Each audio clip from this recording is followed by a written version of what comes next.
Comme depuis 7 ans, la dernière étape de l'Étoile de Bessèges, course d'ouverture de la saison cycliste internationale, s'est jouée à Alès. Et c'est parti pour Christophe Laporte. Mon patron, Christophe Laporte, qui s'est lancé premier du classement général, après avoir remporté les 2 dernières étapes avant ce contre-la-montre de 10,7 km, n'a laissé aucune chance à ses adversaires. Il est déjà là, Christophe Laporte. Il va aller chercher Brian Coca. Concentré, extrêmement puissant dans sa montée vers l'Ermitage, le Français a montré une rare détermination, remportant ce contre-la-montre en 15 minutes 39 secondes, avec seulement quelques centièmes d'avance sur le spécialiste de la discipline, le Suédois Tobias Ludvigsson. Ce même Ludvigsson finit également deuxième au général, à 16 secondes du vainqueur. Le Belge Jimmy Jansen monte sur la 3e marche du podium à 29 secondes.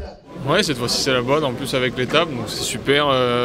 L'équipe a fait un super travail hier, donc je voulais donner le maximum aujourd'hui pour pas avoir de regrets à l'arrivée. Voilà, si j'avais pas réussi à gagner, j'aurais été déçu, mais j'aurais donné le maximum quand même. Donc voilà, là, je suis satisfait pour moi, pour l'équipe, et voilà. L'étape alésienne de l'Étoile de Bessèges a donc su tenir en haleine un public venu nombreux sur les pentes de la montée de l'Ermitage, comme sur le long de l'avenue Carnot, d'où s'est lancé les coureurs. Petit clin d'œil, le premier à se plier à l'exercice était un pur local, le Sandrasien Samy Aurignac. Un départ où était installé un village vélo, un écran géant et le plateau de la chaîne L'Équipe. Comme l'an passé, la chaîne télé a retransmis en direct la totalité de l'épreuve. Une récompense pour Roland Fangy, l'organisateur historique de la course, et une réelle satisfaction pour ses amis, dont le mythique Raymond Poulidor, fidèle parmi les fidèles, d'abord en tant que coureur et désormais comme suiveur éclairé. Moi j'ai participé en tant que coureur aux premières éditions. Et puis depuis, bon, l'étoile a grandi. Maintenant c'est une grande épreuve. C'est la première épreuve à course à étapes sur le sol européen.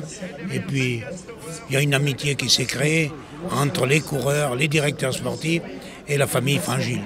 La course à Alès a tenu toutes ses promesses dans son intensité sportive. Une fois encore, la victoire s'est jouée à la pédale sur les pentes de l'Ermitage. Un suspense qui a enthousiasmé les Alésiens et en particulier leur maire, Max Roustan. C'est un bon cru, en début de saison, quelque chose d'extraordinaire. Et en plus, la tenue de la course qui a été fabuleuse. 48 km/h de moyenne, c'est quelque chose d'extraordinaire pour une première de l'année. Et déjà, on attend avec impatience la 50e édition de l'épreuve.